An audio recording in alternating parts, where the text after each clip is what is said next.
So we're here at RENJ in Piscataway, and we're interviewing one of the original rider education trainers. How long has RENJ been training motorcycle riders, and how many students have been trained here? We've had about, we started in 1990 and we're close to 100,000. I know it's over 90,000 that we've trained since we began. And we've been at this site since the beginning. The year after here, we opened up at County College of Morris. And then the year after that, we opened up at Brookdale, and those sites are still operating. And we have two other additional sites, one in Warren, and the other one is Garden Valley.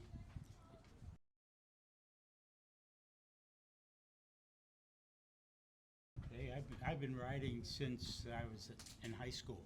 Wow. So I've been riding over, I guess that's almost 70 years.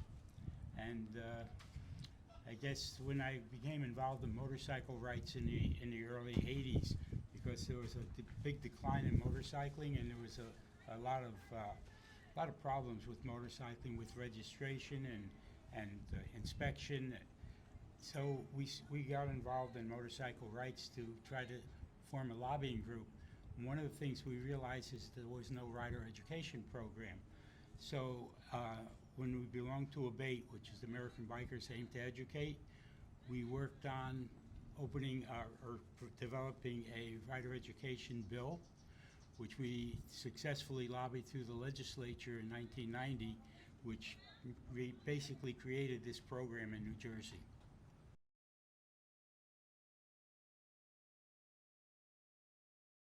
Our goal is to get everybody trained to be as safe as they can be, and also it's I guess it's the ultimate defensive driving class, because you're so vulnerable on a motorcycle that you have to be defensive against the rest of the vehicles on the road.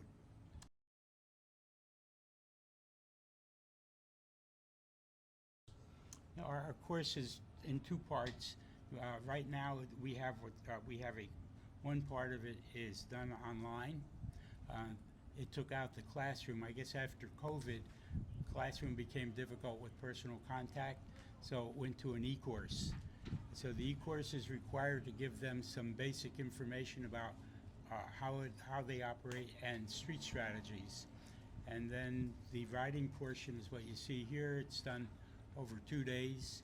The first day they get basic riding skills, straight line riding, turning, shifting, and braking. And then the second day they learn street strategies, how to interact with each other on the road.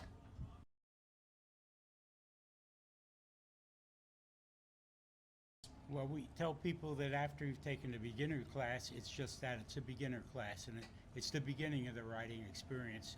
Then they need to come back and take what we call either an intermediate or an experienced rider class to give them some better street skills.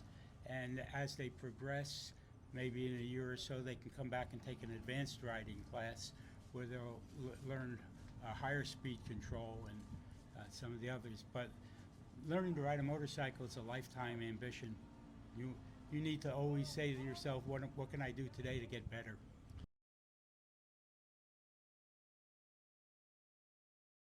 Well, you have to assume that everybody else doesn't see you. Uh, we have a couple of things. For instance, if you just took your hand and put it in front of your face and looked at it, if you turn it this way, you can see how much more difficult it is to identify it. And that's what happens with motorcycles. They're a narrow profile, difficult to see.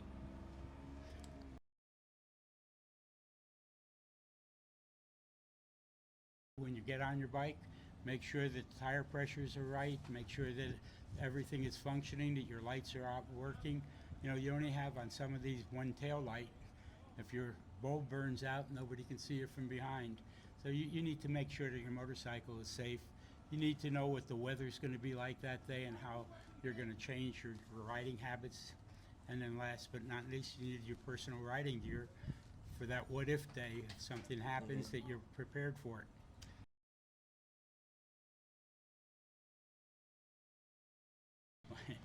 It's vital. You know, learning to ride on your own. They did studies years ago, and they found out that in the first 6 months, new riders were more likely to get into vehicle accidents. The same is true with automobiles. So what this course has done is it takes them to with what would take them normally 2 years of riding experience on their own to develop it in 2 days. Wow.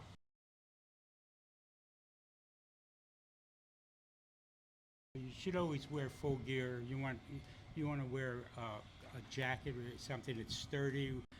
Most of them have some body armor in it to protect you at impact points.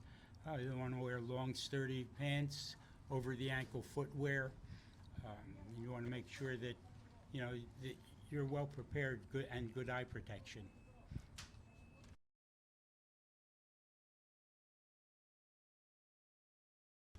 Well, one of the first things we do is we teach them how to stop. Then they get to go a little bit faster.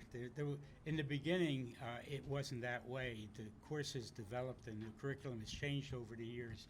So now there's an emphasis in good braking skills, and I guess mostly it takes to looking where you're going, keeping your head and eyes up, be aware of your surroundings, who's next to you, who's behind you, and so we try to make sure that when they leave here, they are well qualified to go and practice on their own.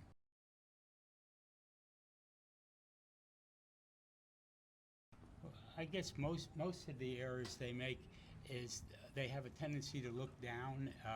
They're not looking where they're going, mostly because they're not familiar with the controls. And we try to explain to them, when you drive your car, you don't look at your feet, so there's no reason to look at your hands while you're riding a motorcycle. They're not going to leave you, hopefully. Yeah, right.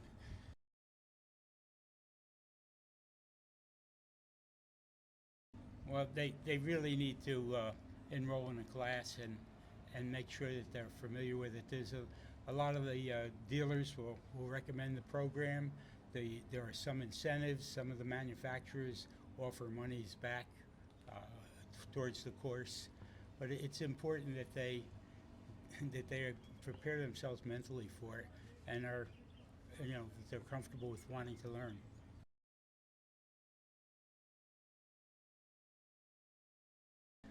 The size of the motorcycle really doesn't matter. It has to be something that they're comfortable with, that they sit on and their feet are firmly flat, and the size of the motor really is not as big a factor as how much control they have over it. So you don't want to get a bike that's too small for a new bike, because in a couple of weeks you're going to find out you can't keep up with traffic. And you don't want something that's too big that it's going to be difficult for you to concentrate on your riding skills.